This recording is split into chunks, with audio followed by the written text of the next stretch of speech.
Anong pangalan mo at gano'n ka nakatagal sa real estate?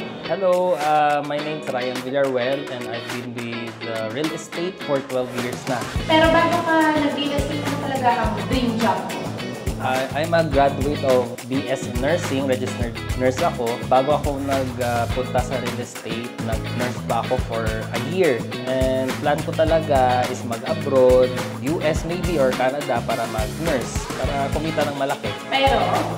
Pero, way back 2012, yung pinsan ko, in-invite ako sa real estate. Actually, hindi pa yung SMBC yun. Tinry ko lang, nag-allowance, out of pay a month, and then, ayun, medyo nag-enjoy, lumipat sa SMBC after 6 months. And then, doon na talaga ako nakabenta ng marami. And aside from allowance, na-experience ko yung mga kasama ko, kumikita ng mga 6 digits per cut-off. So, ayun, nagtagal ako, nag-enjoy ako, and nakapag-invest na ako ng sarili kong properties, 4 na condo, tapos sasakyan. Kaya, ayun, nag-enjoy na ako dito. Tumagal na talaga ako ng 12 years dito. Pansin ko parang hindi ka natural na Tagalog speaking, no? Ano ba talaga yung nature mo? Okay. So, taga Bacolod talaga ako. So, Ilonggo. After 12 years ko dito sa Manila, may tono pa rin. So, ayun.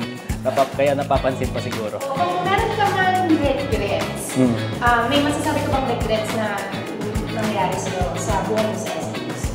Regret siguro yung mga moments na nagpo-procrastinate ako. Pag malaki na yung kinikita mo, bumibenta ka big times na tinatamad ka, para yan. Pero siguro kung hindi ako nagpo-procrastinate, siguro may additional 2 units pa ako siguro. So, ano lang, kailangan lang natin talaga mag-set ng goals lagi para hindi ka tamarin, para may tina-target ka lagi. Yun lang yung pagiging procrastinator ko siguro, yung regrets ko. Ilang taon ka na ba this year?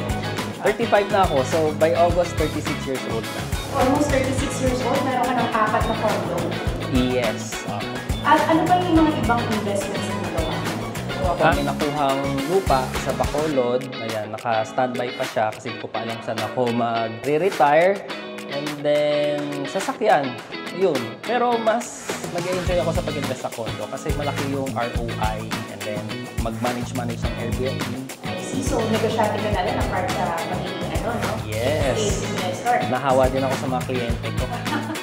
So, kung meron ka mang suggestion, advice na maibibigay sa ating mga kabataan ngayon o sa mga kahit hindi bata pero naghahanap ng change of career, ano yung masasabi mo sa kanila? Okay. So, ako, na-try ko rin magtrabaho being a nurse.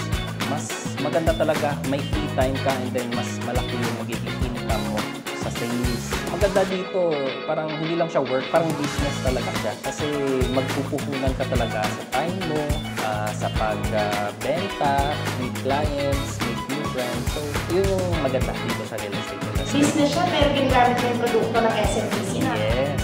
Actually, lalo na sa mga startup individuals na fresh graduates, si SMBC na mismo magbibigay sa'yo allowance para lumaki negosyo mo. So, all you need to do is, effort mo lang, and skills mo, knowledge. Yan.